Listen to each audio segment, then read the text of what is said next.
Vamos falar um pouco sobre as escolhas estratégicas do Brasil. No Dexcast de número 71, de terça-feira passada, deixamos à mostra a desastrosa e amadora forma de atuar da equipe de política externa brasileira, com suas associações explícitas ao Hamas, Cuba, Venezuela, Irã, tendo inclusive como porta-vozes algumas figuras enigmáticas, como a própria primeira-dama, que demonstra o grau de profissionalismo daquela equipe. Nesse sentido, dias atrás, o chanceler russo Sergei Lavrov declarou que a ideia de se criar uma moeda comum para os países do BRICS partiu de uma iniciativa própria do presidente brasileiro durante uma cúpula do grupo realizada em Joanesburgo em 2023. Esta declaração de Lavrov se dá dentro do contexto de uma outra declaração, a de Donald Trump, que fez questão de se pronunciar tão logo eleito presidente da maior e mais poderosa nação democrática do mundo, mostrando de forma veemente a sua contrariedade às ações que buscam a substituição do dólar no comércio internacional, reforçando que esse assunto é inegociável, sob pena de severas retaliações. Mais uma vez, fica claro que o atual governo parece não entender a complexidade desse jogo de poder mundial que está se jogando. Lembro-me de uma magnífica palestra que tive a oportunidade de assistir com o ex-embaixador brasileiro em Londres, Washington e Roma, embaixador este já falecido, que é o Paulo Tarso Flecha de Lima, reconhecido como um brilhante diplomata e negociador. Ele dizia que muitas das vezes sentava-se à mesa de negociações e dava aquela vontade de dar um tapa na mesa e declarar: nós não vamos aceitar e não vamos fazer isso. Mas de imediato adivinha a sua racionalidade e realismo, lembrando-se de suas aulas que ele teve, suas aulas e discussões no Instituto Rio Branco. E dizia: por detrás de uma decisão, de uma negociação, o que conta realmente é o poder que você tem para lhe dar respaldo. Você tem o poder para respaldar esse tapa na mesa que você quer dar?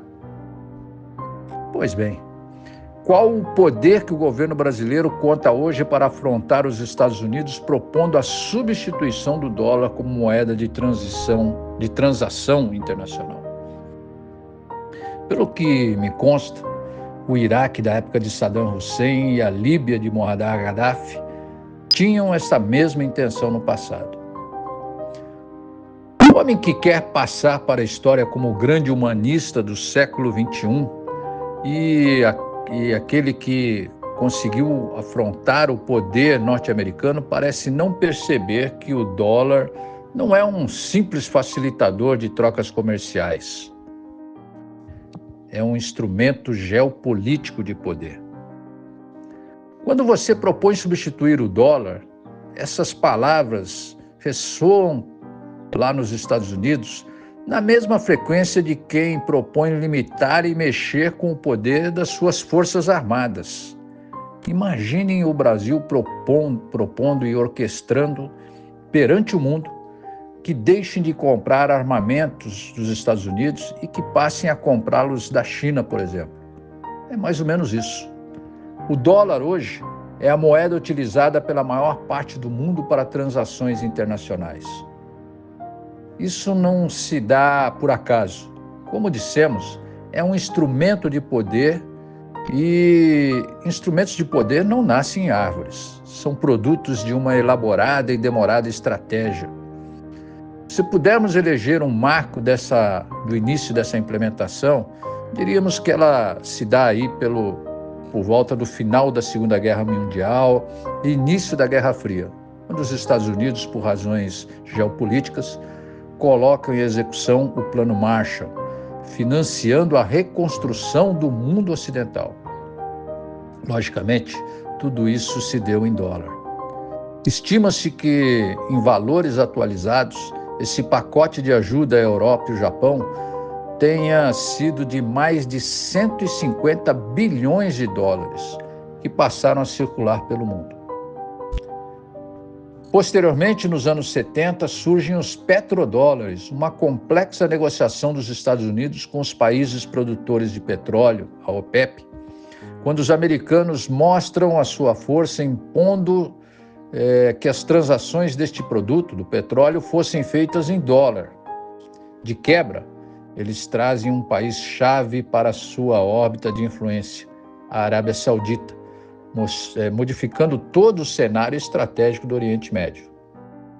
Para terminar, dados do Fundo Monetário Internacional dão a entender que o somatório de todas as dívidas de todos os países do mundo atual ultrapassam 100 trilhões de dólares.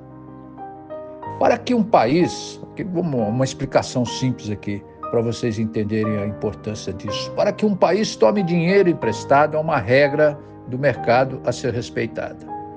Você precisa mostrar que tem condições de honrar seus compromissos, é claro.